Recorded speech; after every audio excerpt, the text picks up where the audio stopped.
My name is Margaret Hayes. I am 61 years old. 3 weeks after my husband told me he was dying, he sat me down at our kitchen table, handed me a list of account numbers, told me to transfer everything before anyone found out. I didn't understand why, not until 2 days after his funeral, when my son arrived at my door, with a lawyer and a woman who had known my husband was sick before I did. Before I tell you what my husband had already done, make sure to like and subscribe to the channel and tell me your country in the comments. Now, let's begin. My husband Thomas built everything from nothing. Not poetically, literally.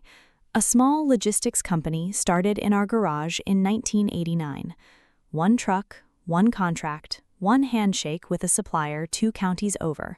I kept the books on yellow legal paper for the first 4 years. By the time our son Robert finished high school, we had 38 trucks. We lived in the same house we had bought when we married, drove sensible cars, paid cash for what we could. What we had, we earned. I say that because it matters to what comes next. Thomas came home from his doctor's appointment on a Tuesday and said nothing, set his keys on the counter, poured water, stood at the kitchen window looking at the yard we had tended together for 31 years. How did it go? Fine. Thomas was never a man of many words, but that night, fine was not a word I believed, and somewhere in my chest, I already knew. 3 weeks later, he sat me down at the dining table, the same table where we had signed our mortgage, celebrated birthdays, argued about every major decision for 3 decades. He told me the truth. Stage 4, pancreatic. He had spent 3 weeks turning it over alone before he could say it out loud. I didn't cry immediately. I held his hand and I listened. That was always what we did. Even when the news rearranges everything inside you, we listened first. Then he said something that surprised me. I need you to do something before the end of the month, before anyone else finds out. I looked at him. Take your name off the joint accounts, open 2 new ones, just yours, and transfer everything. I don't understand. He was quiet for a moment. Robert's wife has been calling the company attorney, asking questions she has no business asking. Her name was Diana. Robert had married her 5 years earlier. I had tried, genuinely tried, to welcome her. For 5 years, I had tried. What kind of questions?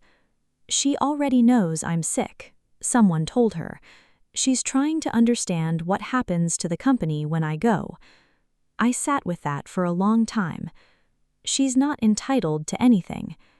No, but she'll try anyway, and Robert will let her. That was the hardest part, not what Diana might do. We both knew who Diana was. The hard part was Thomas saying out loud what we had both refused to say for years, that our son, somewhere along the way, had become a man who let his wife lead him places he never would have gone alone. I opened the new accounts the following Tuesday, transferred everything by Thursday. Thomas sat at the kitchen table with his reading glasses on, checked each confirmation number against a handwritten list. When it was done, he folded the paper, placed it in an envelope, and wrote my name on the front. Don't open it until you need to. I put it in the back of my winter coat pocket, the place where I kept things I needed to remember but wasn't ready to look at. Thomas died on a Sunday morning in February, 57 days after he told me he was sick. He went quietly, the way he had always lived. I was holding his hand. The room smelled like the soap I had brought from home because he hated hospital smell. He was 62 years old. I drove home alone, sat in the driveway for a long time before I went inside. The house was just a house, full of 31 years of life, completely silent. I sat in his chair by the window and watched the sun go down and come back up. Robert called the next morning, said he was sorry, said he loved me, Said he would come by Wednesday to go through some things. Okay. I told myself going through things was normal. There was a lot to sort out. I told myself not to read into the phrasing. Wednesday, 11 o'clock. Robert at the door. Diana beside him. And a third person I had never seen. A man with a leather folio, a suit slightly too expensive for a house call. I looked at my son. He wouldn't quite meet my eyes. Mom, this is Mr. Patterson. He's an attorney.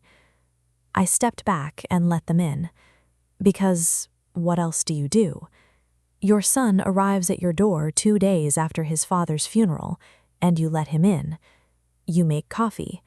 You sit across from the man you raised, and you try to find him somewhere in that face. Mr. Patterson opened his folio on my dining room table like he owned the room. He was there regarding the estate of Thomas, certain interested parties, the future of the company. I raised my hand. My husband has been gone 48 hours. He paused. I understand this is a difficult time. Do you?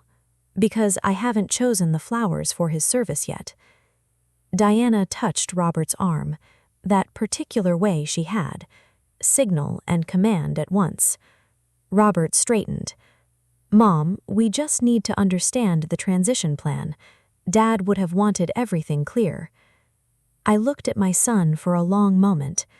Thomas had worked himself to the bone building something for this family. Robert had watched it his whole childhood, spent 2 summers in the dispatch office before deciding it wasn't for him. We never pushed him. He had done well in his own work. We were proud. But somewhere in the last 5 years, well enough had started to look smaller next to what Thomas had built, and I think that was when the math changed, in Diana's mind first, then in Robert's. Your father had a plan. You'll hear about it when the time is appropriate. We'd like to hear about it now, Diana said. Very level, very controlled, every word rehearsed. I stood up. I'd like you all to leave. Mr. Patterson looked uncomfortable. Robert looked at Diana. Diana looked at me. You brought a lawyer to my house 2 days after your father's funeral, without calling, without asking. You sat at this table and you brought a man with a folio. My voice completely steady. I had learned long ago, the steadier the voice, the harder it lands. Get out of my house, all 3 of you. They left. I stood in the kitchen until I heard the car leave. Then I went to my coat closet, reached into the pocket of my winter coat, took out Thomas's envelope, sat down, opened it. His handwriting. Neat and small the way it always was. The letter explained everything, not just the accounts.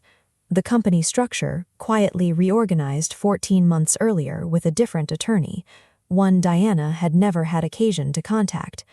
The majority ownership, now solely in my name. A transfer completed before his death, fully documented, fully legal. The minority share, 20%, set aside in a trust for Robert, accessible at 55, non-transferable to a spouse. At the bottom of the letter, different ink, like he had added it later. I'm sorry I didn't say this sooner. I saw it coming for a long time. I just didn't want it to be true. I folded the letter, held it for a while. Then I called our family attorney, Elaine. 20 years, she knew us. I told her everything. What followed was thorough. Mr. Patterson had been retained by Diana directly, not by Robert, not jointly, by Diana alone, 6 weeks before Thomas died. 6 weeks, which meant she had known, or suspected enough to prepare. When Elaine traced the billing records, a different question opened. How had Diana known about Thomas's medical condition before the family was told? The answer came from an unexpected place, an administrative assistant at Thomas's medical office, a woman Diana had quietly maintained a connection with for years. When Thomas's diagnosis came through, that woman made a phone call she should never have made. She lost her position. She faced a professional review board. Diana was served with papers related to unauthorized disclosure of protected medical information. Civil proceedings followed. A settlement I cannot discuss specifically, but significant enough that Diana could not simply walk away. Robert sat across from me in Elaine's office on a Tuesday in April, 7 weeks after his father's funeral. Diana was not in the room. She had her own attorney by then. Their interests were no longer the same. He looked like he hadn't slept properly in weeks. He looked, honestly, like his father, the tired version. The version Thomas got when something was weighing on him that he hadn't found words for yet. I waited. I didn't know about the doctor's office. I believed him. That was the hard part. I believed him. But you knew she had hired Patterson. He didn't answer, which was its own answer. You let her. You sat at that table 2 days after your father died, and you let her speak. He put his face in his hands. I had rehearsed this moment, had imagined saying hard things, true things, the kind you think of at 3 in the morning when grief and anger take turns with you. But sitting there, looking at my son, I found I didn't want to give the speech. What I felt, more than anger, was grief, a different kind layered on the first, the grief of watching someone you love become less than who they were. Your father loved you. He left you a share of everything he built. He made sure you were taken care of, and you sat in that room. Robert said nothing for a long time. Then, I know. The company is still mine. I run it now with a management team Thomas had quietly helped assemble in his last months. He had been thinking ahead even then, making sure I wouldn't be alone in it. We have 51 trucks now. I go to the office 3 days a week. I know every driver's name. Robert and Diana divorced 7 months after Thomas died. He called me the night it was finalized. We talked for a long time. We are not all the way back to where we were. I don't know if we ever will be entirely, but we talk now, honestly. That is more than I had hoped for in those dark weeks when I sat in Thomas's chair and watched the sun come up. I still have the winter coat. The pocket is empty now, but I keep it.